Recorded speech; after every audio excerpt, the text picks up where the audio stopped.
என்னடா நமக்குன்னு இப்படி ஒரு சோதனையா அப்படின்ற மாதிரி தான் இன்றைக்கி காலையில் இருந்துச்சு. இன்றைக்கி காலையில் குக் பண்ணலாம் அப்படின்னு சொல்லி கேஸ் பற்ற வச்சப்போ பார்த்தீங்க அப்படின்னா கேஸில் வந்து லீக் ஆகிற மாதிரி இருந்துச்சு. கேஸ் ஸ்மெல் வந்துச்சு.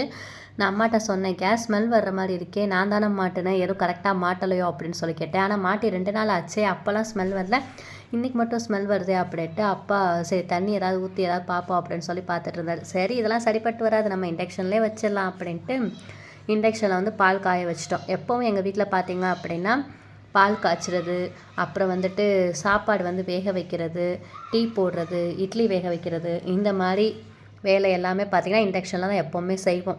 ஸோ எங்களுக்கு அது எப்பவும் பழக்கப்பட்டதானே அப்படின்ட்டு பால் வந்து எப்போவும் இண்டக்ஷன் வைக்கிறதா இண்டக்ஷனில் வச்சிட்ருந்தோம். இன்றைக்கி ஒரு நாள் ஃபுல்லாக அப்போ இண்டக்ஷன் குக்கிங் தானா, ஏற்கனவே சிலிண்டருக்காரங்க கூப்பிட்டா கூட இப்போ வரமாட்டாங்க அப்படின்னு சொல்லிட்டு பாலை காய வச்சுட்டு சரி பருப்பு தாளித்து விடலாம் அப்படின்னு சொல்லி இண்டக்ஷனை வச்சா நமக்குன்னு சோதனையாக இந்த இண்டக்ஷனும் ஒர்க் ஆகலை. நெக்ஸ்ட் வீடியோவில் பார்க்கலாம்.